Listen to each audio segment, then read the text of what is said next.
border showdown is brewing in Eagle Pass, Texas right now, a huge hub for illegal border crossings. There is a standoff that is underway between the federal government and Republican Texas Governor Greg Abbott.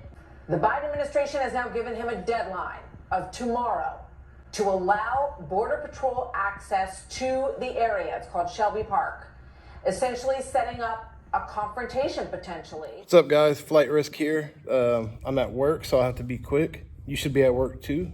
That's what's wrong with everybody. But I want to talk about the Texas border. Tim Pool says we're headed to a civil war. Fox News is freaking out. Trump's not freaking out, but he's made a statement on it. There's a lot of people talking about this, and for good reason. A lot of people think that this is clearly an escalation that could lead to civil war. Is Tim Pool right? Probably so. We'll find out maybe tomorrow. The Biden administration has given Texas Governor Abbott 24 hours to stand down and I guess let their agents back in. The governor has said he's not going to do that. So in less than 24 hours, we may have a very serious answer to the question, is Tim Pool right about civil war? Which is really scary. I know I'm not prepared for something like that. I know a lot of you aren't prepared for something like that.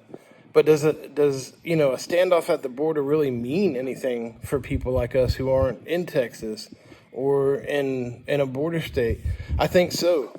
Number one, because whether there's a standoff in Texas or not, all these illegal immigrants coming into the country, it's going to affect everybody. And probably not in a good way. You just can't flood a country with millions of strangers who actively hate that country and the beliefs of the people in that country. And they're being told that that's not only okay, but that is moral. That's the right thing to do. So you're driving people in here, you're teaching them to hate us, and now people are done. People are starting to get fed up with it, which is depressing that it took this long.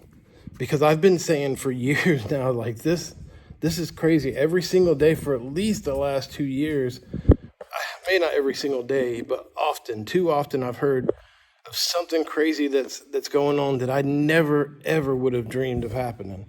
And just that alone is enough to drive people crazy, especially when that's the point of it. That's what they're trying to do, is drive a wedge, I guess. I mean, what else could they possibly be up to?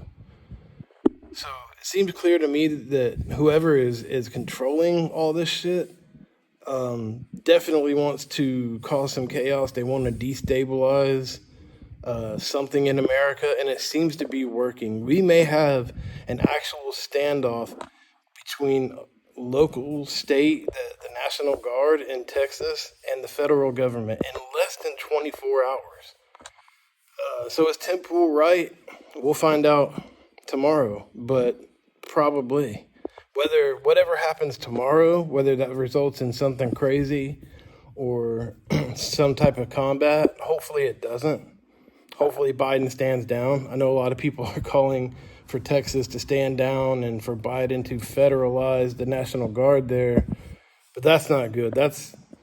First of all, this immigration's got to be stopped. It's illegal. You can't just keep doing this. You couldn't get away with this in any other country, and you damn sure shouldn't be able to get away with it here. So it has to stop. Otherwise, yeah, I think Tim Pool and everybody else that says it is probably right. We're headed towards probably a pretty massive civil war. And the thing is, we don't really know the sides yet, right? Everybody assumes when you say civil war, north and south or left and right and all this. But I don't think so, man. I think it's going to be the states. And at this point, it's probably going to be the federal government versus the cartel and the weirdos that are so extremely far to the left that they're willing to work with cartels and human traffickers and all this shit. So yeah, and that's a fight that I don't think anybody understands, right? The cartel is huge and they clearly play a part in this. So we need to be prepared and we need to be careful because this could escalate very quickly. All right, y'all stay safe and get to work.